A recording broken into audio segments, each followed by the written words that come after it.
Hello guys, welcome to my channel MCQs का अड्डा। सो आज के इस वीडियो में हम लोग एसिड बेस और साल्ट इस चैप्टर के एमसीक्यूज़ को देखने वाले हैं। अगर आप चैनल पे नए हैं और पहली बार वीडियो को देख रहे हैं तो चैनल को सब्सक्राइब जरूर कर लीजिएगा और बेल आइकन को प्रेस कर लीजिएगा। जो भी आने वाले वीडियोस होंगे उसकी नोटिफिकेशन आपके पास जाएंगे। और लूसेंट ऑब्जेक्टिव के सारे चैप्टर के एमसीक्यूज़ को देखने के लिए आप प्लेलिस्ट को फॉलो कर सकते हैं, वहाँ से आपको सारे वीडियोज़ मिल जाएंगे।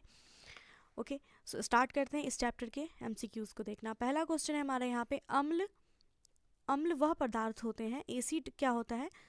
ऑप्शंस दिया गया है, इलेक्ट्रॉन ग्रहण करता है, इलेक्ट्रॉन प्रदान करता है, प्रोटॉन देता है या फिर OH माइनस आयन देता है। तो अम्ल जो होता है, एसिड जो होता है, ये हमेशा प्रोटॉन देता है। ठीक है, अम्ल वे पदार्थ होते हैं जो किसी दूसरे पदार्थ को प्रोटॉन दे सकते हैं, वो अम्ल कहलाते हैं।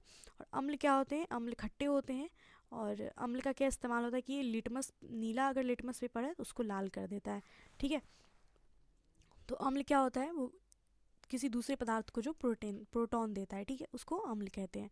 तो ऑप्शन सी राइट होगा। नेक्स्ट क्वेश्चन है, भस्म कौन सा पदार्थ है। भस्म किसको कहते हैं, बेस किसको कहते हैं। जो प्रोटॉन देता है, जो प्रोटॉन ग्रहण करता है, इलेक्ट्रॉन देता है या फिर इलेक्ट्रॉन युग्म रहता है। तो जो प्रोटॉन देता है उसको अम्ल कहते हैं और जो प्रोटॉन ग्रहण करता है उसको भस्म कहते हैं। ऑप्शन बी राइट होगा। नेक्स्ट क्वेश्चन है, अम्ल और भस्म की अभिक्रिया के फलस्वरूप बने पदार्थ को क्या कहते हैं। अम्ल और भस्म अगर अभिक्रिया करता है तो उससे जो पदार्थ बनता है उसको क्या कहते हैं। अम्ल कहते हैं, लवण कहते हैं, ईस्टर कहते हैं या फिर अल्कोहल कहते हैं। तो अम्ल और भस्म की अभिक्रिया के फलस्वरूप जो पदार्थ बनता है उसको लवण कहते हैं। नेक्स्ट क्वेश्चन है, उदासीनीकरण क्रिया में क्या होता है। अम्ल बनता है, भस्म बनता है, लवण बनता है या फिर लवण और जल दोनों बनता है। तो जब अम्ल अम्ल जो है जब किसी क्षार के साथ अभिक्रिया करता है तो दोनों एक दूसरे को उदासीन कर देते हैं, दोनों एक दूसरे को उदासीन कर देते हैं। और तथा बनता क्या है, इससे लवण और जल बनता है। और क्योंकि ये दोनों को एक दूसरे को उदासीन करते हैं इसलिए इसको उदासीनीकरण क्रिया भी कहा जाता है। तो उदासीनीकरण क्रिया में क्या होता है, अम्ल जब क्षार के साथ अभिक्रिया करता है तो ये एक दूसरे को दोनों को आपस में उदासीन कर देता है और फिर इससे लवण और जल बनता है। ठीक है, तो ऑप्शन डी राइट होगा कि उदासीनीकरण क्रिया में क्या बनता है, लवण और जल बनता है। हमने अभी क्वेश्चन देखा ऊपर कि अम्ल और भस्म की जो अभिक्रिया होती है इसके फलस्वरूप लवण बनता है। और उदासीनीकरण क्रिया में क्या होता है कि अम्ल और क्षार अभिक्रिया करते हैं और एक दूसरे को ये उदासीन करते हैं और इसके फलस्वरूप क्या बनता है, लवण और जल बनता है। ठीक है, तो ऑप्शन डी राइट होगा।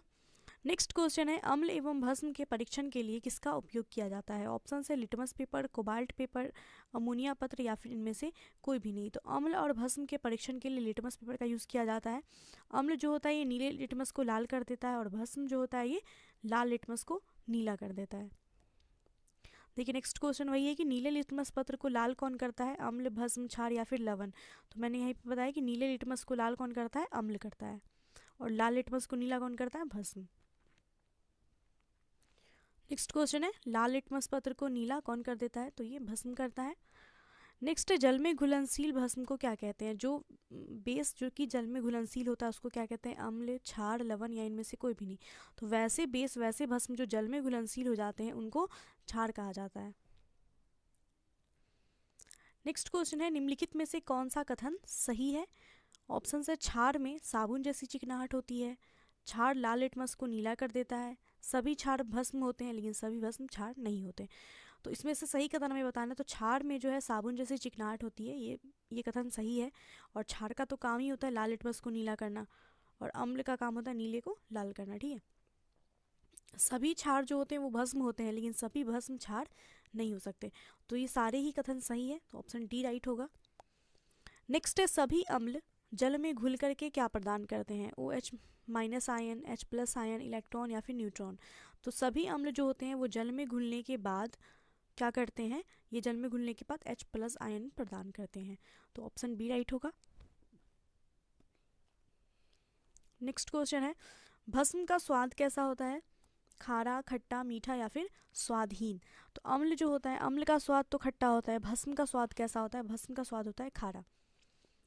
नेक्स्ट क्वेश्चन है, भस्मों के जलीय घोल में कौन सा आयन होता है। भस्मों के जलीय घोल में कौन सा आयन होता है, तो अम्ल का जो जलीय घुल होता है, अम्ल जब जल में घुलता है तो H+ आयन देता है।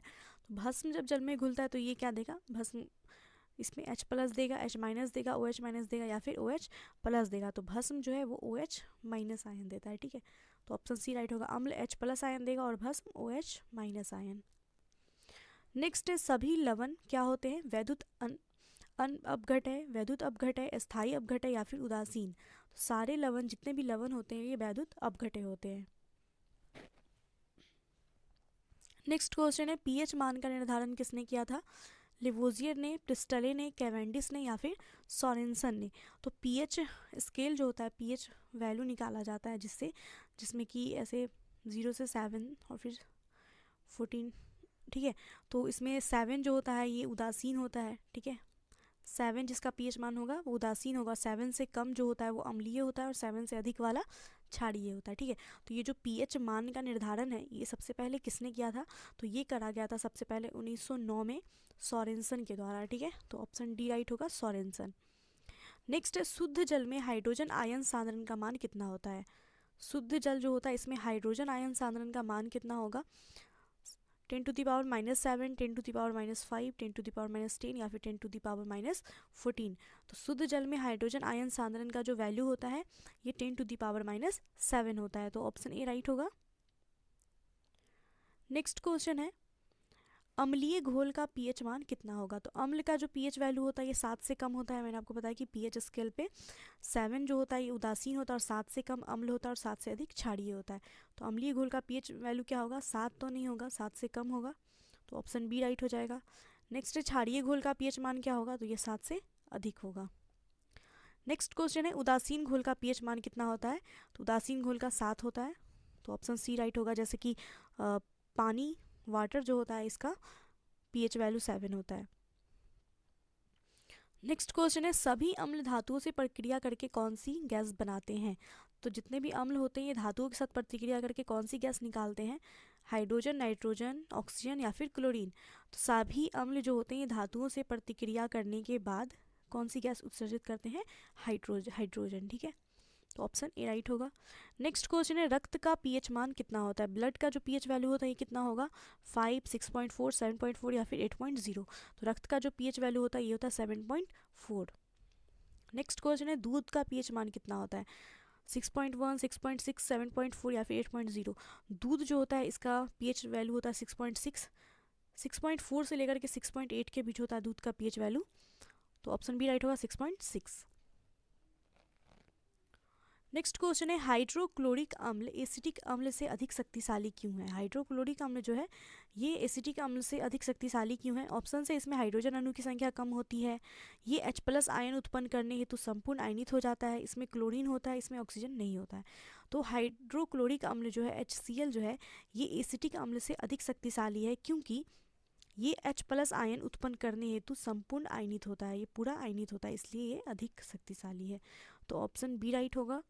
नेक्स्ट क्वेश्चन है जो लवण अम्लीय हाइड्रोजन परमाणु या हाइड्रोक्सिल आयन से मुक्त रहते हैं वो क्या कहलाते हैं, सामान्य लवण, अम्ल लवण, भास्मिक लवण या फिर मिश्रित लवण।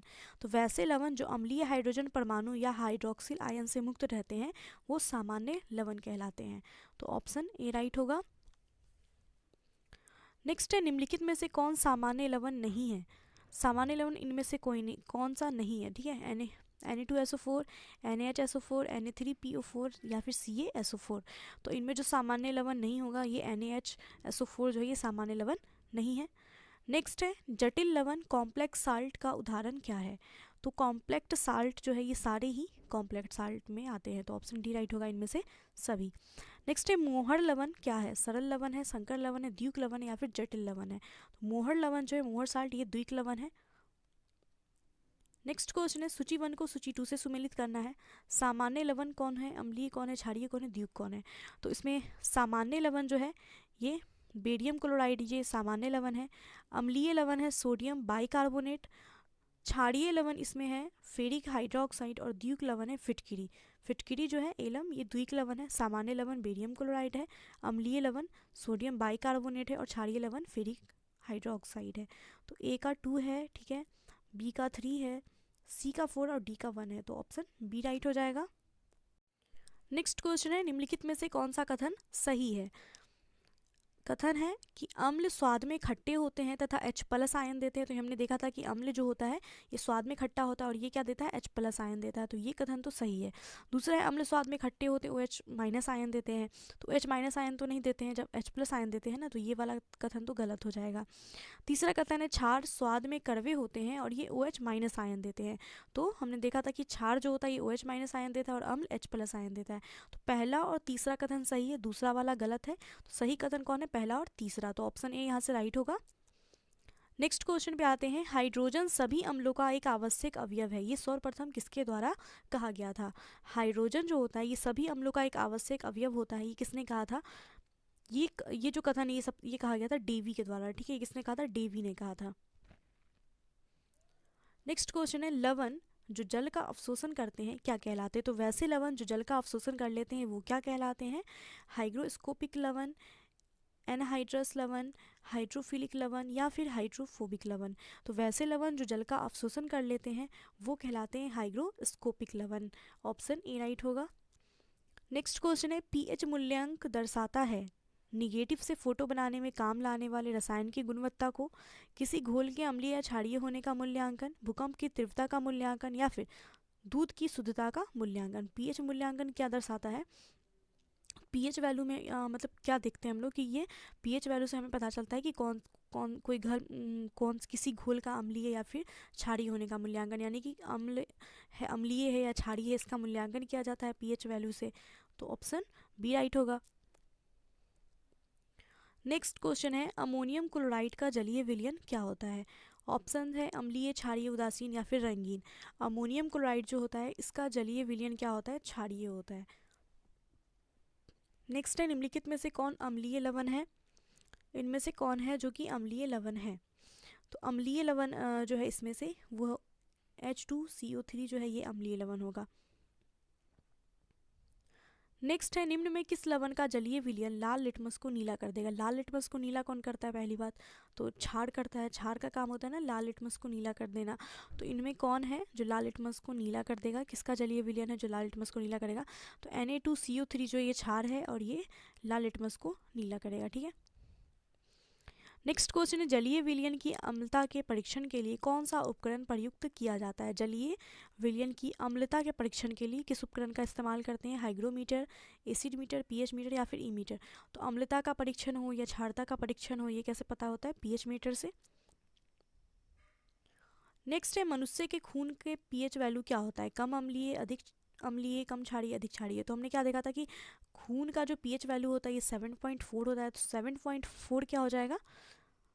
कम क्षारीय है लेकिन कम है, क्योंकि 7.7 पे उदासीन होता है ना, तो 7.4 है तो थोड़ा क्षारीय होगा। ये ऑप्शन सी राइट होगा। नेक्स्ट क्वेश्चन है, शुद्ध जल का पीएच वैल्यू क्या होता है? 0, 1, 7, 14। तो शुद्ध जल जो होता है ये उदासीन होता है, इसका पीएच वैल्यू 7 होता है। नेक्स्ट है, शून्य के बराबर पीएच वाला विलयन क्या होगा? जो शून्य के बराबर जिसका पीएच वैल्यू होगा वो विलयन क्या होगा? अत्यधिक क्षारीय होगा, अत्यधिक अम्लीय होगा, दुर्बल अम्लीय होगा या फिर उदासीन विलयन होगा। तो शून्य के बराबर जो पीएच वाला विलयन होगा ये अत्यधिक अम्लीय होगा, क्योंकि सबसे कम 7 पे उदासीन है। ठीक है, तो अत्यधिक होगा ना। नेक्स्ट है, निम्नलिखित में से किस अभिक्रिया से अघुलनशील लवण बनते हैं?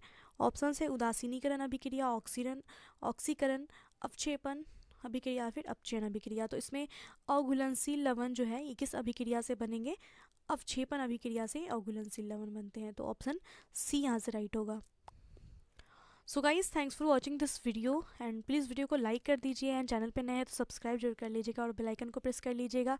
सारे वीडियोस को देखने के लिए आप इंड स्क्रीन पे आपको दिख रहा होगा प्लेलिस्ट लूसेंट ऑब्जेक्टिव का, तो वहाँ से जाकर के सारे वीडियोस को देख सकते हैं। तो मिलते हैं नेक्स्ट वीडियो में। Bye and take care.